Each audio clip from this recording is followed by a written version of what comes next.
Good evening दोस्तों, आप सभी के लिए। और दोस्तों, मुझे उम्मीद है आपकी पढ़ाई जो है दोस्तों अच्छी चल रही होगी, बेहतर चल रही होगी, बेस्ट चल रही होगी। और आपको पता है दोस्तों, ये हमारी जो तांडव सीरीज चल रही है, इसमें दोस्तों आपकी group D, NTPC, ALP, technician, इन सभी से रिलेटेड आपके क्वेश्चन कराए जा रहे हैं, जो कि पीवाईक्यू क्वेश्चन हैं, जो कि आपके आने वाले एग्जाम के लिए दोस्तों बहुत ही इंपॉर्टेंट क्वेश्चन है। तो ये आपको याद रखना है और ये सीरीज आपको लास्ट तक लेनी है, जब तक आपके एग्ज़ाम नहीं हो जाए। क्योंकि दोस्तों, आपके जैसे एएलपी का एग्ज़ाम है, ग्रुप डी का एग्ज़ाम जो है, टेक्नीशियन की वैकेंसी आई हुई हैं, फिर और भी वैकेंसी आएंगी। तो उनके लिए बहुत ही इंपॉर्टेंट सीरीज ये आपकी सीरीज जो है होने वाली है, जिसमें दोस्तों ग्रुप डी के 2022 के, टेक्नीशियन के 2024, एएलपी, जेई, इन सभी से रिलेटेड जो साइंस और जीके से रिलेटेड आपके प्रश्न हैं, वो आपके लिए कराए जा रहे हैं। और दोस्तों, आज हमारी ये 7वीं क्लास है, ठीक है दोस्तों। तो अभी तक जिन स्टूडेंटों ने इस चैनल को, अभी तक हमारे चैनल प्योर साइंस लाइव को सब्सक्राइब नहीं किया है, तो आपसे रिक्वेस्ट है कि चैनल को सब्सक्राइब करके साथ में ऑल वाला बेल आइकन जरूर दबा लें दोस्तों, ताकि दोस्तों मेरी आने वाली हर वीडियो का नोटिफिकेशन सबसे पहले दोस्तों आपके पास पहुंच सके।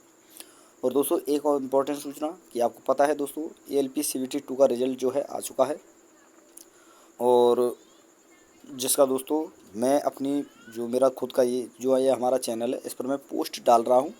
जैसे जैसे कट ऑफ आती जाएगी, जॉन वाइज मैं आपके लिए कट ऑफ डालता रहूँगा। और आप अपने सरकारी रिजल्ट को सर्च करना।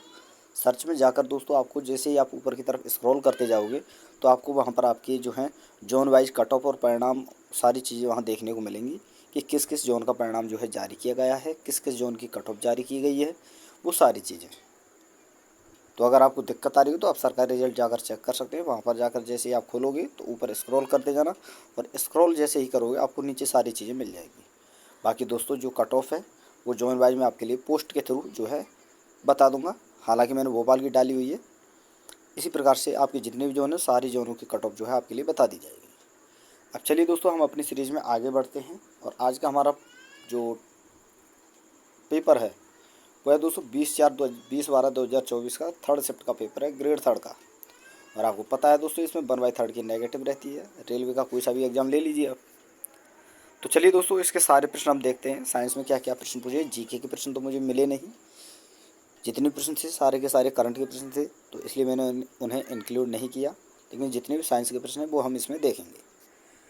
तो चलिए दोस्तों, और शुरुआत करते हैं फर्स्ट प्रश्न से, जो कि यहाँ पर पूछा गया था कि एक परिपथ में 10 वोल्ट की बैटरी और 3 प्रतिरोध, जैसे R1 प्रतिरोध है यहाँ पर 2 ओम का, और R2 है 3 ओम का, और R3 है 6 ओम का। इन तीनों को एक दूसरे को अगर समांतर क्रम में जोड़ा जाए, मतलब समांतर क्रम में जुड़े हुए हैं, तो इनमें से कौन सा परिणाम, कौन सा परिपथ में प्रवाहित होने वाले प्रभावी प्रतिरोध RE और धारा का सही मान जो है ये दर्शाता है। तो यहाँ पर आपका आंसर होगा, जो कि आपका प्रतिरोध है, RE का पूछा है यहाँ पर दोस्तों, ठीक है। धारा, इलेक्ट्रिसिटी, तो धारा का मान क्या होगा, 1 ओम, सॉरी दोस्तों, धारा का मान होगा 1, सॉरी दोस्तों 10 ओम, और प्रतिरोध जो है हमारा वो होगा 1। हम निकालते कैसे हैं, तो चलिए दोस्तों हम देखते हैं। तो आप सभी को पता है दोस्तों कि हमारे पास दो फार्मूले होते हैं, एक तो श्रेणी क्रम का और एक होता है दोस्तों समांतर क्रम। समांतर क्रम में क्या होता है दोस्तों, जैसे कि आपका बनवाई, जैसे R1 प्लस R2, तो दोस्तों इसी प्रकार से चलते रहते हैं। लेकिन श्रेणी क्रम में क्या होता है दोस्तों, डायरेक्टली उन्हें जोड़ दिया जाता है, जैसे R2 R3, डायरेक्टली इन्हें जोड़ दिया जाता है। ये तो हुआ हमारा समांतर का, ये हुआ श्रेणी का। अब दोस्तों, यहाँ पर पूछा है आपसे समांतर क्रम का, तो जितने प्रतिरोध दिए हुए हैं तो उन्हें हम जोड़ लेते हैं। तो चलिए दोस्तों, एक एक करके देखते हैं क्या क्या प्रतिरोध दिए हुए हैं। तो यहाँ पर पहला है दोस्तों 2 ओम, 3 ओम और 6 ओम। तो तीनों को हम देखते हैं, 2 ओम, 3 ओम और 6 ओम। तो यहाँ पर 1/2 प्लस 1/3 प्लस 1/6। तो यहाँ पर हमारा एलसीएम आया 206। 2 का भाग देंगे 6 में तो 3 बार जाएगा, 3 का देंगे तो 2 बार जाएगा, और 6 का देंगे तो प्लस 1 बार जाएगा।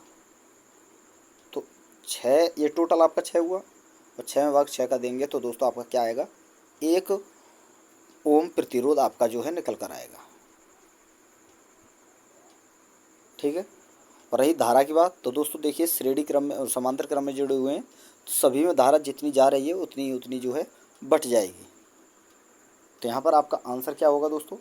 ऑप्शन नंबर फर्स्ट, यानी प्रतिरोध 1 और धारा का मान 10 ओम, 10 एम्पियर। अब आगे चलते हैं दोस्तों। अगला प्रश्न है, यूकैरियोटिक निम्न में से कौन सा एक ऐसा दोहरी झिल्ली द्वारा कोशिका द्रव्य से अलग होता है और यह कोशिका की जीवन प्रक्रियाओं को निर्देशित करता है? यानी आपसे पूछा गया है यूकैरियोटिक जो कोशिकाएं होती हैं उनमें से कौन सा एक अंग है, यानी भाग है जो हमारी कोशिकाओं का होता है, जो कोशिका झिल्ली के द्वारा इस कोशिका द्रव्य से अलग होता है, जो कि कोशिका की जीवन की प्रक्रियाओं को निर्देशित करता है। तो ये होता है दोस्तों आपका केंद्रक। ऑप्शन नंबर 1 आपका सही आंसर होगा। अगला प्रश्न है, और यहाँ हम देखते हैं दोस्तों, ये रहा दोस्तों। यहाँ आपसे पूछा गया था कि मस्तिष्क का वह मुख्य सोचने वाला भाग कौन सा है जो विभिन्न ग्राही से संवेदी सूचनाएं प्राप्त करता है? तो आपको पता है दोस्तों, जो हमारा अग्र मस्तिष्क जो होता है, ये सारी चीज़ें सोचने समझने, ये सारी चीज़ जो है ये का कार्य ये करता है, अग्र मस्तिष्क। तो ऑप्शन नंबर 1 आपका सही आंसर होगा। अगला प्रश्न है, और यहाँ आपसे पूछा गया है कौन से जीव पुनर्जनन की क्षमता वाली कोशिकाओं का उपयोग मुकुलन के लिए करते हैं? तो ये होता है दोस्तों हाइड्रा। और आपको याद रखना है हाइड्रा आपका ऑप्शन नंबर 3 आंसर सही होगा। लेकिन दोस्तों अमीबा जो होता है इसमें मुकुलन भी होता है। और मुकुलन किसे कहते हैं दोस्तों? जैसे कि मान लीजिए दोस्तों ये कोई जीव है, ठीक है, तो इसके कहीं से भी कोई, जैसे कोई मान लीजिए कोई पादप है, ये सूक्ष्म पादप है, और इसके मान लीजिए कहीं से भी कोई बड़ निकली, यहाँ से निकली मान लीजिए, तो इसे इस बड़ को क्या कहते हैं दोस्तों? ये अलग जो है, जैसे जैसे परिपक्व होती जाएगी तो ये टूटकर अलग हो जाएगी और एक नया वृक्ष जो है पादप जो है, जो भी जीव जो है वो बन जाएगा। तो हाइड्रा इसका सही आंसर होगा, ऑप्शन नंबर 3। आगे हम चलते हैं, और अगला क्वेश्चन है कि निम्नलिखित में से कौन सा विकल्प एक समान वृत्तीय गति में गतिमान वस्तु का उदाहरण है? तो इसका आंसर होगा दोस्तों, पृथ्वी के चारों ओर वृत्ताकार कक्षा में एक उपग्रह जो होता है वो इसका एग्जाम्पल होता है। यानी आपका आंसर है जो कि एक समान वृत्तीय गति से गति करता रहता है। जैसे पृथ्वी का जो उपग्रह है वो है चंद्रमा, तो हमेशा उसकी गति समान रहती है, ना ही बदलती है। ठीक है, तो वृत्तीय गति उसकी समान रहती है। तो ऑप्शन नंबर 3 इसका सही आंसर होगा। अगला प्रश्न है, यहाँ आपसे पूछा गया है कि किसी परिपथ में 2 मिनट में प्रवाहित होने वाली विद्युत आवेश की कुल मात्रा 1200 जो है दोस्तों आपका कूलाम है, तो उसी विद्युत परिपथ द्वारा प्रवाहित विद्युत धारा की मात्रा क्या होगी? तो विद्युत धारा का मान क्या होता है दोस्तों? विद्युत धारा यानी आई जब हम निकालते हैं तो इसका फॉर्मूला होता है आई बराबर Q/T। Q जो होता है दोस्तों कूलाम होता है, जैसे C से हम दर्शाते हैं, और T को जो है इसे सेकंड से। तो इस प्रकार से इसका जो है प्रतीक चिन्ह बनता है। और यहाँ पर Q दिया है 1200।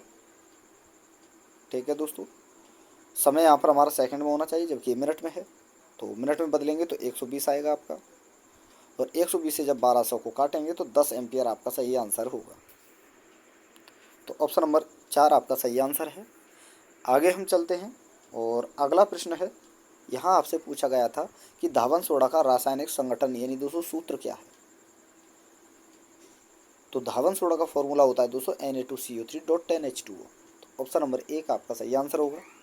और देखिए दोस्तों, जितने भी इंपॉर्टेंट फार्मूले हैं जो कि एग्जाम में डायरेक्टली पूछ लिए जाते हैं, और उनसे रिलेटेड क्या क्या उनके जो कार्य होते हैं, कहाँ कहाँ उनका यूज होता है, वो सारी चीज़ें मैं ऐसा करूँगा आपके लिए एक अलग से वीडियो बना दूँगा ताकि आपको सारी चीज़ें समझा सकूँ अच्छी तरह से। आपको कुछ ज़्यादा चीज़ें पढ़ने की ज़रूरत ना पड़े, वही चीज़ें आप पढ़िए जो आपके लिए इम्पोर्टेंट है एग्ज़ाम के लिए। तो इसके ऊपर जो है दोस्तों, जो ये सूत्र हैं, ये आपके फॉर्मूले जो हैं, जैसे धावन सोडा का हुआ, जिप्सम का हुआ, कैल्शियम कार्बोनेट का हुआ, तो इसके अलग से मैं आपके लिए वीडियो एक सेपरेट बना दूंगा। ठीक है, और आप कमेंट में दोस्तों बता दें, ठीक है, कि किस किस टॉपिक पर आपको वीडियो चाहिए जो आपको समझ में ना आए। अब चलिए दोस्तों हम आगे चलते हैं और अगला प्रश्न यहाँ पर पूछा गया था, निम्नलिखित में से कौन सा गैर जैव निम्नीकरणीय पदार्थ निष्क्रिय हो सकता है जो लंबे समय तक पर्यावरण में बना रह सकता है या पारिस्थितिक तंत्र के विभिन्न सदस्यों को नुकसान पहुंचाता है। तो मृदा, ये तो नहीं होता। कागज, ये डिजॉल्व हो जाता, सॉरी दोस्तों, जैव निम्नीकरणीय है। पौधे की पत्तियाँ, ये भी जैव निम्नीकरणीय है, लेकिन प्लास्टिक नहीं है। तो ऑप्शन नंबर 3 आपका सही आंसर होगा। अगला प्रश्न है और यहाँ हम चलते हैं। यहाँ आपसे पूछा गया था कि निम्न में से कौन सी धातु पृथ्वी की भूपर्पटी में मुक्त अवस्था में पाई जाती है। तो ये आपकी सोना है, ये तो आप सभी को पता ही होना चाहिए। तो ऑप्शन नंबर 1 आपका सही आंसर होगा। और अगला प्रश्न है, यहाँ आपसे पूछा गया था कि धातुओं की सक्रियता श्रेणी के अनुसार कौन सा धातु युग्म जो है मूल अवस्था में पाया जाता है। जो कि सक्रियता का मतलब है जो दोस्तों जो कि बहुत अच्छा उसकी रिएक्टिविटी हो। तो सोडियम पोटेशियम तो सबसे ज़्यादा होते हैं, कैल्शियम मैग्नीशियम, ये कैल्शियम भी होता है, मैग्नीशियम भी होता है, कैल्शियम और एल्युमिनियम ये तो होता ही है। लेकिन दोस्तों गोल्ड और प्लेटिनम ये एकदम बिल्कुल दोस्तों मूल अवस्था में पाए जाते हैं, यानी इनकी बहुत नाम मात्र रिएक्टिविटी होती है, मतलब होती ही नहीं है, ये आप समझिए। तो ऑप्शन नंबर 4 इसका सही आंसर होगा। अगला प्रश्न है कि बाष्पीकरण प्रक्रिया पर पृष्ठ क्षेत्रफल का क्या प्रभाव पड़ता है। तो जैसे जितना आपका पृष्ठीय क्षेत्रफल होगा उतना ज़्यादा बाष्पीकरण होगा। तो पृष्ठीय क्षेत्रफल में वृद्धि के साथ जो है बाष्पीकरण बढ़ता है, ये आपको याद रखना है। तो ऑप्शन नंबर 1 आपका सही आंसर होगा। आगे हम चलते हैं और अगला प्रश्न है दोस्तों, यहाँ आपसे पूछा गया था दिए गए समय अंतराल में प्रारंभिक वेग u और अंतिम वेग v वाले कण का औसत वेग क्या होगा। तो दोस्तों ये फॉर्मूला आपको याद रखना है। जब भी आपसे औसत वेग के बारे में पूछा जाए किसी कण के लिए, किसी पदार्थ के लिए, तो आपको प्रारंभिक वेग और अंतिम वेग जो है उसे जोड़ देना है और डिवाइड 2 से कर देना है। तो ऑप्शन नंबर 3 इसका सही आंसर होगा। ठीक है, तो ये चीज़ें, ये फॉर्मूले जितने भी आए तो ये आपको डायरेक्टली याद रखने हैं, क्योंकि इन पर जैसे यहाँ पर तो ये फॉर्मूला पूछ लिया, लेकिन दोस्तों डायरेक्टली प्रश्न भी पूछ लिए जाते हैं, क्वेश्चन भी पूछ लिए जाते हैं न्यूमेरिकल, तो ये आपको याद रखने हैं। आगे हम चलते हैं और अगला प्रश्न है, यहाँ आपसे पूछा गया था यदि रक्त संयोजी ऊतक है तो अस्थियाँ क्या हैं। तो अस्थियाँ भी संयोजी ऊतक हैं। तो ऑप्शन नंबर 1 आपका सही आंसर होगा। अगला प्रश्न है कि निम्नलिखित में से किसने परमाणु के नाभिक की खोज की। Niels Bohr, J Thomson, Rutherford या चैडविक। तो नाभिक की खोज की थी दोस्तों रदरफोर्ड ने। तो ऑप्शन नंबर 3 आपका सही आंसर होगा। अगला प्रश्न है और यहाँ आपसे पूछा गया है कि अधात्विक तत्व ब्रोमीन की भौतिक अवस्था क्या होती है। तो ये दोस्तों द्रव अवस्था में पाया जाता है ब्रोमीन। कमरे के ताप पर भी ये जो है, जैसे कि आपका कमरे का ताप जो है दोस्तों सामान्य रहता है 30 से 35 या 25 से 30 डिग्री सेंटीग्रेड, तो उस अवस्था में भी जो है दोस्तों ये द्रव अवस्था में पाया जाता है। तो ऑप्शन नंबर 1 आपका सही आंसर होगा। अगला प्रश्न है, यहाँ आपसे पूछा गया है कि सूर्य के प्रकाश का वर्णक्रम प्राप्त करने के लिए कांच के प्रिज्म का उपयोग करने वाले पहले व्यक्ति कौन थे। Very very important. तो ये थे दोस्तों sir Isaac Newton. Option number 2 आपका सही आंसर होगा। अगला प्रश्न है, यहाँ आपसे पूछा गया है विविक्त ऊर्जा स्तरों में नाभिक की परिक्रमा करने वाले इलेक्ट्रॉनों के साथ परमाणु का ग्रहीय मॉडल किसने विकसित किया। जैसे दोस्तों आपका ये कोई परमाणु है, इसका ये कोई नाभिक है, ठीक है, तो इसके चारों ओर जो इलेक्ट्रॉन जो है दोस्तों चक्कर लगाते हैं, वो मॉडल किसने दिया, उसकी खोज किसने दी, खोज किसने की। तो ये की थी दोस्तों नील्स बोर साहब ने। तो ऑप्शन नंबर 4 आपका सही आंसर होगा। अगला प्रश्न है, यहाँ आपसे पूछा गया है कि किसी तत्व का परमाणु द्रव्यमान सामान्यतः निम्नलिखित में से किस इकाई में व्यक्त किया जाता है। तो ये किया जाता है दोस्तों परमाणु द्रव्यमान इकाई, यानी दोस्तों AMU, यानी एटॉमिक मास यूनिट जिसे हम कहते हैं। तो ऑप्शन नंबर 4 आपका सही आंसर होगा। अगला प्रश्न है, यहाँ आपसे पूछा गया है कि गोलीय दर्पण के मुख्य फोकस के बारे में निम्नलिखित में से कौन सा कथन सत्य है, सत्य नहीं है, ये आपसे पूछा है। और कथन है आपके सामने, यह सदैव मुख्य अक्ष पर स्थित होता है। ये तो सही है दोस्तों। परावर्तन के बाद फोकस से गुजरने वाली आपतित किरण मुख्य अक्ष के समांतर जाती है। बिल्कुल सही है। देखिए दोस्तों ये आपका कोई दर्पण है, ये मुख्य अक्ष है, तो यहीं पर स्थित होता है। अब दोस्तों ये जैसे ही, और ये मान लीजिए यहाँ से कोई किरण गई, ये समांतर ही तो जा रही है इसके, और टकरा कर कहाँ से निकलती है, फोकस से। तो ये समांतर होती है, पैरेलल होती है, ये बिल्कुल सही है। मुख्य फोकस वह बिंदु है, अगला कथन है दोस्तों, मुख्य वो फोकस वह बिंदु है जहाँ दर्पण में परावर्तन के बाद भी आपतित किरणें मिलती हैं। तो ये गलत है दोस्तों, परावर्तन के बाद आपतित किरणें नहीं मिलती हैं, ये आपको याद रखना है।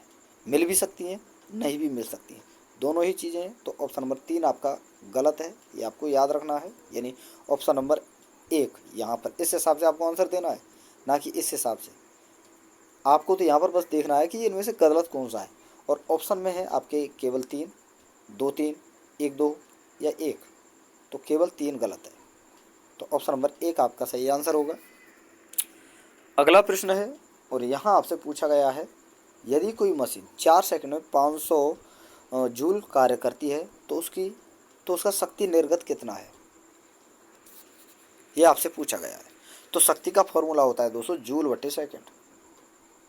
शक्ति का यानी पावर जूल बटे सेकंड। जूल को हम बोलते हैं एक प्रकार से दोस्तों एनर्जी या वर्क। 1 मिनट दोस्तों,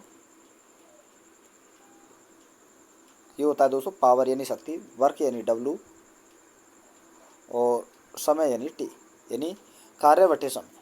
तो इस फॉर्मूले में आप रख लीजिए। तो जैसे ही 500 को आप दोस्तों जो है डिवाइड करोगे 4 से, तो आपका आंसर आएगा 125 वाट। तो ऑप्शन नंबर 1 आपका सही आंसर होगा। अगला प्रश्न है, यहाँ आपसे पूछा गया था कि निम्न में से किस जीव में खंडन जो है सामान्य होता है। ये होता है केवल दोस्तों बहुकोश के जीवों में। तो ऑप्शन नंबर 1 आपका सही आंसर होगा। अगला प्रश्न है, यहाँ आपसे पूछा गया है कि कुल्हड़ से बने डिस्पोजल कप होते हैं। थोड़ा विचार करने पर ज्ञात होता है कि इन कुल्हड़ों को बड़े पैमाने पर बनाने से क्या परिणाम होते हैं, क्या परिणाम होंगे, ये आपसे पूछा गया है। उपजाऊ मिट्टी की ऊपरी परत खोना, सीवेज लाइन को अवरुद्ध करना, पर्यावरण के बड़े अवशेष एकत्र करना, या उपयोग अवस्था क्षरण। तो ये होता है दोस्तों उपजाऊ मिट्टी की ऊपरी परत खोना, जो कि दोस्तों आपके डिस्पोजल गिलास होते हैं ना, जैसे प्लास्टिक के गिलास होते हैं, उनके बारे में यहाँ पर बोला गया है। कुल्हड़ का आपका मतलब ये नहीं मिट्टी के, वो तो दोस्तों जो है दोस्तों एक प्रकार से जो है सूक्ष्म जीव जो होते हैं उनके द्वारा जो है उसे निष्क्रिय कर दिया जाता है, लेकिन दोस्तों प्लास्टिक को नहीं कर सकते। तो इसके कारण क्या होता है दोस्तों, ये मिट्टी की उर्वरता को कम करते हैं। तो ऑप्शन नंबर 1 इसका सही आंसर होगा। अगला प्रश्न है, यहाँ आपसे पूछा गया है कि निम्नलिखित में से कौन सा भाग वृद्धि करता है और परिपक्व होकर फल बनता है। तो ये होता है दोस्तों आपका अंडाशय। ऑप्शन नंबर 4 आपका सही आंसर होगा। अगला प्रश्न है, यहाँ आपसे पूछा गया है, और दोस्तों देखिए वीडियो अगर आपको पसंद आ रही है तो वीडियो को लाइक करते चलें, शेयर करते चलें, और जिन स्टूडेंटों ने अभी तक चैनल को सब्सक्राइब नहीं किया है उनसे भी मेरा रिक्वेस्ट है कि चैनल को सब्सक्राइब करके साथ में ऑल वाला बेल आइकन जरूर दबा लें, ताकि दोस्तों मेरी आने वाली हर वीडियो का नोटिफिकेशन सबसे पहले दोस्तों आपके पास पहुँच सके। ठीक है, और वीडियो को अपने हर फ्रेंड सर्कल में, हर अपने ग्रुप में शेयर करना दोस्तों, ताकि जितने भी स्टूडेंट जो हैं तैयारी कर रहे हैं group D, ALP, technician, JEE, कोई भी स्टूडेंट इस सीरीज से जुड़ सकें और अपनी पढ़ाई को अच्छा और बेहतर बना सकें, पैटर्न के बारे में समझ सकें। ठीक है, तो अगला प्रश्न है दोस्तों, यहाँ आपसे पूछा गया है कि निम्नलिखित में से क्या जल और जल में घुले हुए खनिजों के अवशोषण और उसे जड़ों से पत्तियों तक भेजने में सहायता करता है। तो ये होता है दोस्तों वाष्प उत्सर्जन। ऑप्शन नंबर 2 आपका सही आंसर होगा। अगला प्रश्न है, यहाँ आपसे पूछा गया है कि दी गई अभिक्रिया में निम्नलिखित में से कौन सा पदार्थ ठोस रूप में है। Sodium sulphate, barium chloride, sodium chloride. तो क्लोराइड एक प्रकार की गैस होती है दोस्तों, तो ये तो हो नहीं सकते सोडियम क्लोराइड, बेरियम क्लोराइड, या फिर दोस्तों बेरियम सल्फेट। तो सोडियम सल्फेट ये तो बाद में जो है दोस्तों जब हम सोडियम और सल्फेट को मिलाते हैं तो दोस्तों इसमें ये ठोस नहीं रह पाता, लेकिन बेरियम सल्फेट जो है दोस्तों ये ठोस रहता है, ये आपको याद रखना है। यानी सोडियम क्लोराइड, और जैसे ही दोस्तों सोडियम सल्फेट और बेरियम क्लोराइड की हमने अभिक्रिया कराई तो हमारे पास बना सोडियम क्लोराइड और बेरियम सल्फेट। तो क्लोराइड यहाँ पर लगा हुआ है, तो ये तो गैस होता है, तो ये तो नहीं होता। तो हमारे पास क्या बचा दोस्तों, बेरियम सल्फेट। तो ऑप्शन नंबर 2 आपका सही आंसर होगा, यानी दोस्तों बेरियम सल्फेट जो है ये ठोस अवस्था में पाया जाता है। आगे हम चलते हैं और अगला प्रश्न है, यहाँ आपसे पूछा गया था कि छोटी आंत में अंकुर यानी दोस्तों बिलाई जिसे हम कहते हैं कि कार्य से संबंधित सही विकल्प का चयन कीजिए। तो इसका आंसर होगा दोस्तों अवशोषण सतह क्षेत्र को बढ़ाने का ये कार्य करता है बिलाई, अंकुर जिसे हम कहते हैं। तो ऑप्शन नंबर 4 आपका सही आंसर होगा। अगला प्रश्न है, यहाँ आपसे पूछा गया था कि निम्नलिखित में से कौन सी धातु केवल भाप के साथ अभिक्रिया करती है, शीतल जल या गर्म जल के साथ नहीं।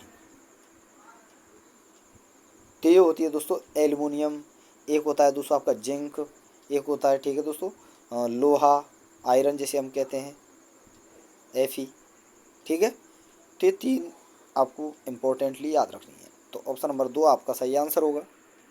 अगला प्रश्न है, यहाँ आपसे पूछा गया था कि निम्नलिखित में से कौन सा सिकुड़ता और शिथिल होता है जिसके परिणाम स्वरूप गति होती है और इसमें एक विशेष प्रकार का प्रोटीन होता है। तो देखिए दोस्तों, अस्थि को तो हम नहीं सिकोड़ सकते, उपास्थि को भी हम नहीं सिकोड़ सकते ज़्यादा, रक्त तो एक तरल पदार्थ होता है, इसे सिकुड़ने का तो कुछ मतलब ही नहीं है। तो केवल बचा आपके पास पेशियाँ। तो ऑप्शन नंबर 2 आपका सही आंसर होगा। और आपको बता दूं दोस्तों, जो सबसे ज़्यादा जो पेशियाँ पाई जाती हैं, मांसपेशियाँ जो होती हैं, वो हमारी सबसे ज़्यादा पाई जाती हैं दोस्तों पीठ पर। और आपको याद रखना है दोस्तों, चेहरे पर हमारी 14 मांसपेशियाँ पाई जाती हैं, जिनमें से दोस्तों 12 सक्रिय होती है। और वो भी कब दोस्तों, जब हम मुस्कुराते हैं या हंसते हैं या बोलते हैं, जब उस टाइम दोस्तों ये 12 मांसपेशियाँ सक्रिय होती हैं 14 में से। तो ये चीज़ें आपको याद रखनी है। आगे हम चलते हैं और अगला प्रश्न है, यहाँ आपसे पूछा गया था कि निम्नलिखित में से कौन वृक्क को मूत्राशय से जोड़ता है। तो वृक्क को मूत्राशय से जोड़ने का काम करता है दोस्तों मूत्रवाहिनी, यानी दोस्तों यूरेटर। तो ऑप्शन नंबर 1 आपका सही आंसर होगा। अगला प्रश्न है, यहाँ आपसे पूछा गया था कि चिन्ह परपाटी के अनुसार उत्तल लेंस की फोकस दूरी होती है, यानी फोकस दूरी क्या होती है, जबकि अवतल लेंस की फोकस दूरी क्या होती है, ये आपसे पूछा गया है। तो उत्तल लेंस की फोकस दूरी धनात्मक और अवतल लेंस की ऋणात्मक। तो ऑप्शन नंबर 4 आपका सही आंसर होगा। आगे हम चलते हैं और अगला प्रश्न है, यहाँ आपसे पूछा गया था कि जब किसी बिंब की स्थिति अवतल दर्पण के मुख्य फोकस और ध्रुव के बीच बनती है तो बनने वाला प्रतिबिंब कैसा होगा। तो देखिए दोस्तों, जैसे कि मान लीजिए दोस्तों ये कोई दर्पण है, ये मुख्य अक्ष है, ये फोकस है यहाँ पर, और ये पोल होता है दोस्तों ध्रुव जिसे हम पी से दर्शाते हैं, और ये अनंत होता है, ये प्रिंसिपल एक्सिस होती है दोस्तों यानी मुख्य अक्ष। अब मान लीजिए दोस्तों बिंब की स्थिति कोई दर्पण है यहाँ पर, ठीक है। अब यहाँ से हमने एक किरण छोड़ी, ठीक है, यहाँ से ये कोई किरण आई दोस्तों इसके पैरेलल मुख्य अक्ष के, और यहाँ से यहाँ का टकराई और ये इधर चले गई दोस्तों, फोकस से होकर गुजरी, ठीक है। अब एक किरण दोस्तों हम यहाँ से छोड़ेंगे, यहाँ से तेज टकरा कर दोस्तों कहाँ जाएगी, इस प्रकार से चलती है। अब आपको दिख रहा है दोस्तों यहाँ तो मिल नहीं सकती, तो ये वास्तविक है, लेकिन दोस्तों हमें पीछे की ओर मिलती हुई ये प्रतीत होगी, मान लीजिए इस प्रकार से। तो यहाँ पर जो प्रतिबिंब है बनेगा दोस्तों, वो आपको हमेशा याद रखना है, फोकस और पोल के जब बीच में प्रतिबिंब वस्तु को रखते हैं तो प्रतिबिंब बड़ा बनता है, सीधा बनता है और प्रतीत होता है। प्रतीत होने का मतलब है दोस्तों आभासी, यानी आभास होता है। तो ऑप्शन नंबर 1 आपका सही आंसर होगा। और इसके ऊपर दोस्तों अगर आप इस मुख्य जो आपका दर्पण है, अवतल दर्पण, उत्तल दर्पण, इसके आप अगर आप डिटेल में वीडियो चाहते हो तो आप कमेंट में मुझे बता सकते हो, तो वो वीडियो मैं आपके लिए समझा दूंगा, अच्छी तरीके से समझाने की कोशिश करूँगा, ठीक है दोस्तों। तो वो आप मुझे कमेंट में बता सकते हो। आगे हम चलते हैं, अगला प्रश्न है दोस्तों कि निम्नलिखित में से कौन सी अभिक्रिया उपचयन ऑक्सीकरण जिसे हम कहते हैं का उदाहरण नहीं है। तो देखिए दोस्तों, ऑक्सीकरण का जुड़ना ऑक्सीकरण कहलाता है। यहाँ पर भी दोस्तों जैसे मैग्नीशियम और ऑक्सीजन की हमने क्रिया कराई तो MgO के साथ जुड़ा मैग्नीशियम के साथ, यहाँ पर भी दोस्तों ऑक्सीकरण अभिक्रिया है। कार्बन और ऑक्सीजन की जब हमने क्रिया कराई तो यहाँ पर भी दोस्तों ऑक्सीजन जुड़ा, लेकिन दोस्तों यहाँ पर नहीं है। तो ऑप्शन नंबर 2 आपका सही आंसर होगा, ठीक है। अगला प्रश्न है दोस्तों, यहाँ आपसे पूछा गया था प्रकृति में हाइड्रोजन तत्व के कितने समस्थानिक मौजूद हैं। तो आपको याद रखना है दोस्तों, प्रकृति में हाइड्रोजन के 3 समस्थानिक होते हैं। पहला है प्रोटियम, ठीक है दोस्तों, प्रोटियम, ड्यूटेरियम और एक होता है दोस्तों आपका ट्राइटियम, ठीक है। तो ये आपको याद रखना है। तो ये 3 होते हैं, ये आपको याद रखने हैं। तो ऑप्शन नंबर 2 इसका सही आंसर होगा। अगला प्रश्न है दोस्तों, यहाँ आपसे पूछा गया है, ये रहा कि जब कोई पिंड त्वरणशील नहीं होता है तो निम्न में से कौन सा विकल्प दूरी, समय और चाल के बीच संबंध का अच्छे से वर्णन करता है। तो ये होता है दोस्तों त्वरण। पिंड त्वरणशील नहीं है तो क्या होगा दोस्तों, तो उसकी चाल जो है दोस्तों, दूरी जो है वो ज़्यादा होगी उसकी चाल से, क्योंकि त्वरण के साथ तो नहीं जा रहा है। और समय जो है, जो दूरी है दोस्तों और चाल का डिवाइडेशन जो है वो समय के बराबर होता है। तो ऑप्शन नंबर 4 आपका सही आंसर होगा। आगे हम चलते हैं। अगला प्रश्न आपसे पूछा गया था कि किसी तत्व का वह सबसे छोटा कण जो अपने गुणों को बनाए रखता है क्या कहलाता है। तो वो कहलाता है दोस्तों अणु। ऑप्शन नंबर 3 आपका सही आंसर होगा। अगला प्रश्न है, यहाँ आपसे पूछा गया था जब अभिसारी लेंस की क्षमता 4.50 डी कहते हैं दोस्तों क्षमता को, ठीक है और अपसारी लेंस की क्षमता 3D है, तो एक साथ रखे गए लेंस की संयोजन की क्षमता ज्ञात की। जब भी संयोजन की क्षमता आपको निकालनी हो तो आपको क्या करना है दोस्तों, जो अभिसारी लेंस जो होता है जो कि धनात्मक होता है और अपसारी लेंस ऋणात्मक, तो इनका जो है दोस्तों अंतर निकालते हैं। अंतर नहीं दोस्तों, जो धनात्मक में से ऋणात्मक हम घटाते हैं, यानी दोस्तों अभिसारी में से और अपसारी लेंस को हम घटाएंगे इनकी क्षमताओं को, तो हमारे पास निकल कर आएगा 1.5 यानी 1.5 डायोप्टर जिसे हम कहते हैं। डी का मतलब है दोस्तों डायोप्टर। तो ऑप्शन नंबर 4 आपका सही आंसर होगा। आगे हम चलते हैं और अगला प्रश्न यहाँ पर आपसे पूछा गया था और अंतिम प्रश्न है आपका इस वीडियो का कि एंजियोस्पर्म के प्रजनन भाग फूल में स्थित होते हैं, जहाँ मादा प्रजनन भाग 3 भागों यानी दोस्तों वर्तिकाग्र और अंडाशय से बना होता है। तो इसे क्या कहा जाता है, तो इसे कहते हैं दोस्तों हम स्त्री केसर यानी दोस्तों पिस्टिल। तो ऑप्शन नंबर 1 आपका सही आंसर होगा। तो दोस्तों यहाँ पर हमारी ये वीडियो समाप्त होती है और आज का ये आपका वीडियो था 7 नंबर का वीडियो था, जिसमें दोस्तों हमने ALP टेक्नीशियन ग्रेड 3 के क्वेश्चन कराए हैं 3rd शिफ्ट के 20/4/2024 के। तो दोस्तों वीडियो अगर आपको अच्छी लगी हो तो वीडियो को लाइक कर दें, शेयर कर दें और जिन स्टूडेंटों ने अभी तक चैनल को सब्सक्राइब नहीं किया है उनसे मेरा रिक्वेस्ट है कि चैनल को सब्सक्राइब करके साथ में ऑल वाला बेल आइकन जरूर दबा लें, ताकि दोस्तों मेरी आने वाली हर वीडियो का नोटिफिकेशन सबसे पहले दोस्तों आपके पास पहुँच सके। तो थैंक यू दोस्तों, धन्यवाद। फिर मिलते हैं नई वीडियो के साथ।